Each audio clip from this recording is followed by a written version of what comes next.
Muito bem, aqui no nosso TMC 360 nós vamos fazer um apanhado aí dessas questões geopolíticas de última hora que sempre estão mudando, mas sempre envolvem pelo menos uma hashtag, um nome, né? A hashtag Trump ou Donald Trump, como você queira. E nós vamos conversar mais uma vez aqui com o professor de Direito Internacional, Manuel Furriela. Prazer falar com o senhor, professor, mais uma vez. Muito bom dia. Bom dia. Bom dia. Bom, professor, acho que nós podemos começar falando dessa tarifação que foi anunciada, pelo menos essa ameaça, nessa ideia da tarifação anunciada, que a gente costuma falar que é uma tarifa sobre a sua opinião, né? Um líder de um país, uma liderança de um país não concorda com o que o Donald Trump está pensando para a Groenlândia, e aí recebe uma tarifação, uma taxação. Dentro do direito internacional, dentro da história, da geopolítica, isso é, podemos dizer assim, comum, né? E como que se espera a reação? Os países europeus já disseram que não, vão reagir até economicamente. Como é que o senhor vê essa bagunça toda? Bom dia novamente. Bom, realmente não é usual que a gente utilize, os estados, os países utilizem tarifas para práticas geopolíticas, para imposição de vontade, né? Então isso não é comum. Toda vez que você aplica com caráter sancionatório, penalizador, tem que ser via Nações Unidas, via Conselho de Segurança, via ONU, no caso. Agora, por vontade, por decisão de um Estado, por conta própria, esse tipo de questão não é usual, nem é aceitável que se utilize dessa forma. O direito internacional ele possui outros formatos de negociação, de utilização de diplomacia para que os Estados tentem fazer uma composição, mas não penalizar, usar tarifa para forçar Estados, países a seguirem um tipo de alinhamento numa negociação. Então você gera desequilíbrio e o Donald Trump, desde o ano passado, ele tem utilizado as tarifas para vários motivos. Uma para requalificar o comércio dos Estados Unidos com o resto do mundo e outras para penalizar estados. O mesmo Brasil foi vítima disso ano passado com o julgamento do ex-presidente Bolsonaro, onde foram embutidas tarifas extras com essa finalidade. Então não é a prática aceitável dentro do direito internacional. Professor, e agora para a gente entender a questão da Groenlândia, né? Essa já é uma fixação do presidente dos Estados Unidos, Donald Trump, há bastante tempo. Agora ele coloca em prática, né? Algo que ele já vinha anunciando há muito tempo. Coloca em prática, vírgula. Esse movimento que ele mostrou que é uma tendência dele, que é começar a falar mais e mais e mais, ameaçar, até que, por exemplo, no caso da Venezuela, ele agiu. Agora tem esse temor em relação à Groenlândia. Será que ele está começando a falar mais, ameaçar mais, porque ele está prestes a agir? O que a gente pode esperar no que diz respeito ao que é possível, o que não é possível? Claro que se a gente tivesse falado antes da invasão à Venezuela, a gente teria mais cuidado. Falaria, bom, será que ele vai invadir de fato, chegar lá? E a gente teve bastante cuidado com isso nas entrevistas, até porque não era um cenário muito esperado, por mais que ele tivesse ameaçado muito. Agora a gente pode esperar, do ponto de vista legal, também um cenário não esperado, mas que pode vir a acontecer por conta dessas ameaças, professor? Bom, primeiro, só para a gente ilustrar aqui, não há problema nenhum o Estado comprar o território do outro. Eu vi em noticiários aí vários questionamentos, isso daí não é comum, principalmente atualmente, né, no mundo contemporâneo, mas já aconteceu várias vezes. O Brasil mesmo comprou o Acre da Bolívia, só para a gente dar um exemplo. Os Estados Unidos compraram vários territórios, o Alasca eles compraram da Rússia, e um detalhe, eles compraram já um território da Dinamarca, as Ilhas Virgens Americanas que ficam ali no Caribe. Então já até fez esse tipo de transação com a Dinamarca há um pouco mais de um século atrás, no começo do século XX.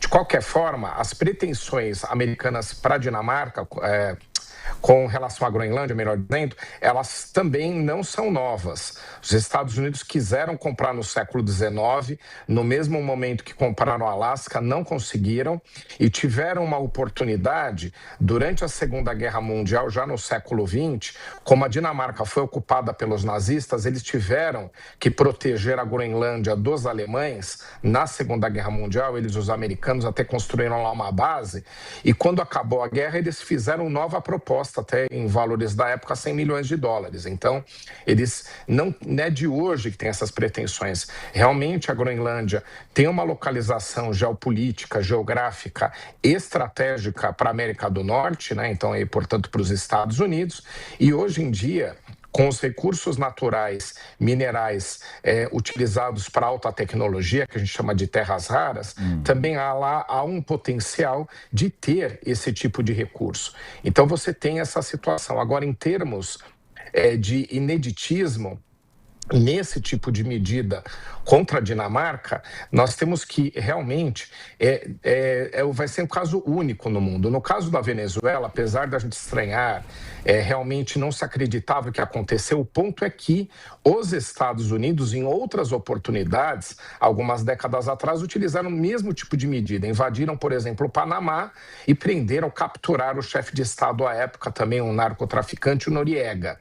Agora, atacar um membro do mesmo grupo de defesa da OTAN, um aliado, um país europeu, atacar um território seu, vai ser inédito na história americana. Então, aqui a gente também tem que dar essa informação. Agora, o que eu acho é que, caso essa decisão seja tomada, pela cláusula 5 da OTAN, todos os outros Estados-membros teriam que defender a Dinamarca. Isso está no próprio tratado. Esse é um ponto. Como é que eles vão se comportar caso aconteça isso? Mas sobre um resultado eu já tenho certeza. Se isso acontecer, é a implosão, é o fim da OTAN. Não tenha dúvida nenhuma. Isso seria um novo capítulo ainda dessa história do mundo que a gente está testemunhando. Professor Furriel, uma última questão aqui da minha parte, mudando um pouco de assunto, mas dentro desse caldeirão efervescente das relações internacionais. Aparece, né, nessa virada de semana aqui a história do tal Conselho da Paz, ou para a Paz, né, que em tese se refere à faixa de Gaza, né, com convites para uma sorte enorme de líderes, inclusive o presidente do Brasil, Luiz Inácio Lula da Silva. Há uma leitura, né, que já olhando para frente, diz que esse conselho não significa simplesmente uma preocupação envolvendo a faixa de Gaza, mas sim seria uma substituição à própria ONU, né, indo nessa sequência da sua resposta, né, mudando totalmente, virando de ponta cabeça as relações internacionais e as chamadas instituições multilaterais que tanto têm norteado a nossa vida desde 1945. O senhor acredita que isso é possível e Trump chegaria tão longe assim? Bom, a ONU teria que liderar esse processo, concordo completamente com você. Esse tipo de agenda de reconstrução de um Estado, de um processo de pacificação, de estabelecimento de novas relações, é papel de organizações multilaterais. Não é papel de Estado ou de um país seguir por sua própria conta. Então, Donald Trump está impondo uma agenda àquela região e isso faz também com que o governo brasileiro pense duas vezes se vai aceitar ou não. A princípio, um convite como esse deveria enaltecer o papel do Brasil, do presidente Lula, né, em relação a pretensões internacionais, até porque a gente sabe que o presidente Lula ele tem realmente apreço por uma agenda internacional.